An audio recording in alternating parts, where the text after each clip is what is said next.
നമ്മുടെ ചുറ്റുമുള്ള ജനത്തിനു വേണ്ടി ദൈവമുഖം തേടുക, മധ്യസ്ഥത ചെയ്യുക.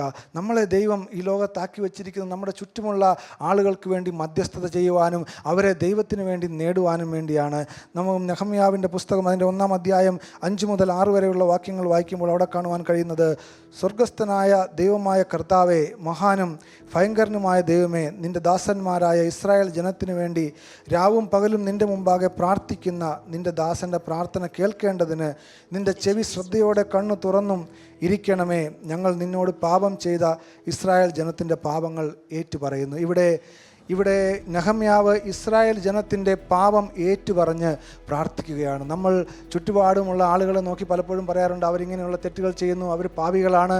എന്നാൽ ഞാൻ പറയട്ടെ, നമ്മൾ ദൈവത്തിൻ്റെ സന്നിധിയിൽ അവർക്ക് വേണ്ടി ദൈവത്തോട് അവരുടെ പാപങ്ങളും നമ്മുടെ പാപങ്ങളും ഏറ്റുപറഞ്ഞ് പ്രാർത്ഥിക്കുവാനാണ് ദൈവം നമ്മളെ ഈ ലോകത്താക്കി വെച്ചിരിക്കുന്നത്. അതിനുവേണ്ടിയാണ് ദൈവത്തിൻ്റെ രാജ്യത്തിൻ്റെ ആ സിറ്റിസൺഷിപ്പ് തന്ന് ദൈവം നമ്മളെ ഈ ലോകത്ത് നിർത്തിയിരിക്കുന്നത്. നമുക്കറിയാം, ഇന്ന് ലോകത്തിൽ പാപം പെരുകിക്കൊണ്ടിരിക്കുന്ന ലോകത്തിലാണ് നമ്മൾ ജീവിക്കുന്നത്. നമ്മൾ ചുറ്റുപാടും നോക്കുമ്പോൾ കഴിഞ്ഞ കാലങ്ങളിലൊക്കെയും പാപമെന്ന് നമ്മൾ ചിന്തിക്കാത്ത അനേക കാര്യങ്ങളും, ആളുകൾ പാപമെന്ന് ചിന്തിച്ചിരുന്ന അനേക കാര്യങ്ങൾ ഇന്ന് പാപമല്ലെന്ന് ആൾക്കാർ ചിന്തിക്കുന്ന ഒരു കാലത്തിലാണ് നമ്മൾ ജീവിക്കുന്നത്. അങ്ങനെ പാപം പെരുകുന്ന ഒരു കാലഘട്ടത്തിൽ നമ്മൾ ജീവിക്കുമ്പോൾ നോർമലി മനുഷ്യൻ്റെ ഹൃദയത്തിൽ വരുന്ന ചിന്തയെന്ന് പറഞ്ഞാൽ അവരൊക്കെ ഈ പാപം ചെയ്യുന്ന ആളുകൾക്കൊരു നാശം സംഭവിക്കണം, അല്ലെങ്കിൽ അവർ ശിക്ഷിക്കപ്പെടണം എന്നുള്ള ഒരു ചിന്തയാണ് സാധാരണ ഗതിയിൽ നമ്മുടെ മനുഷ്യൻ്റെ ഹൃദയത്തിലേക്ക് കടന്നു വരുന്നത്. സ്വർഗ്ഗരാജ്യത്തിൻ്റെ ഒരു സിറ്റിസൺ ആയിരിക്കുമ്പോൾ, ഒരു പൗരനായിരിക്കുമ്പോൾ നമ്മുടെ ഹൃദയത്തിൽ അവരെക്കുറിച്ച് ഒരു കരുതലാണ് ഉണ്ടാകേണ്ടത്.